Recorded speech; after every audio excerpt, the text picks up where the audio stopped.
Habari, karibu sana kwenye YouTube channel yangu, naitwa Mega Kilinzi, na leo ningependa kushare na ninyi namna nilivyotengeneza maua ya bridesmaids. Wanaitwaga maids wale. Kwa hiyo haya maua nilitengeneza mimi mwenyewe. Karibu sana uwe pamoja na mimi. Kwa hiyo mimi peke yangu maua sikuwa nimetamani nichukue artificial. Kwa hiyo maua alienda kununuliwa asubuhi na manga pale na manga.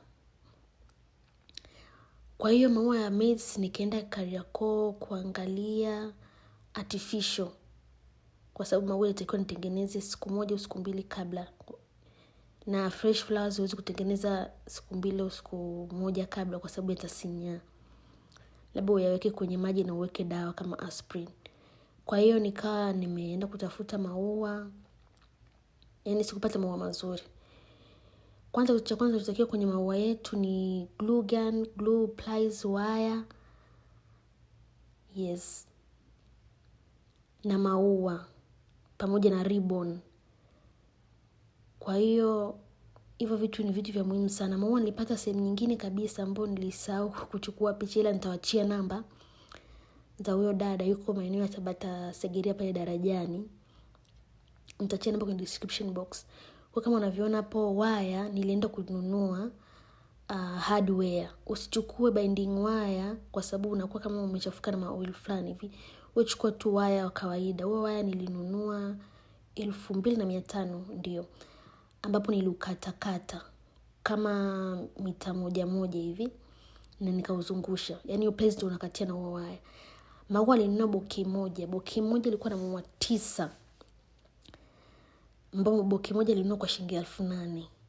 Kwa kama unavyoona hapo hiyo paste pia nilikuwa natumia kukatia maua. Kwa sababu maua yanakuwa yana waya.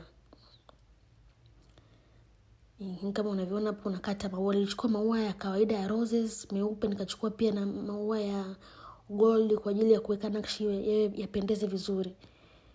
Kwa hiyo unakatakata maua yako na pliers, baadaye maua unayazungusha kwenye ule waya kwa sababu maua pia shina lake ile stem inakuwa ina waya. Kwa hiyo unazungusha pia kwenye hiju ya huu waya. Na anakunjika tu vizuri. Usikate waya mrefu sana. Yes, maua usikatie mbali. Kwa ukishazungusha kama hajakaa vizuri unabana na ribbon. Kwa baada ya hapo unachukua ribbon ya rangi yote. Ribbon chukua ribbon ya nguo, usichukue ribbon ya kawaida. Kwa unazungusha na ribbon na glue gun yenyewe pote ikae vizuri. Hizi ribbon hizi kama za nguo unazipata kwenye maduka ya vifaa vya ushonaji. Usichukue zile ribbon za stationery. Maana hazitakaa vizuri. Unachukua ribbon nzuri. Kwa hiyo nikaa na hayo maua yangu hapo. Ile rangi ya gold niliweka asubuhi. Ilikuwa ni siku ya harusi, kwa hiyo sikuweza kuonesha. Hiyo unaona kama hapo nimenakshi vizuri na gold.